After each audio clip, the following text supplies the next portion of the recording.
Auto mode. The robot cleaner equipped with specific chip for robot uses dual-core chip with several built-in sensors and motor control coprocessor and SLAM technologies so that it can adjust route automatically and detect condition with high speed.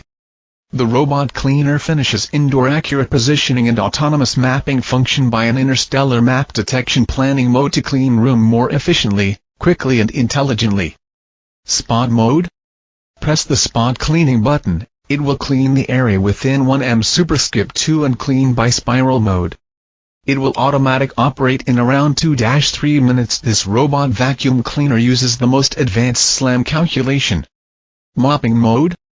Press 6 button on remote control, it will switch to mopping mode, and under this mode the vacuum cleaning mode will stop working. No suction power and fabric brush stop running. There are 2 mopping routes.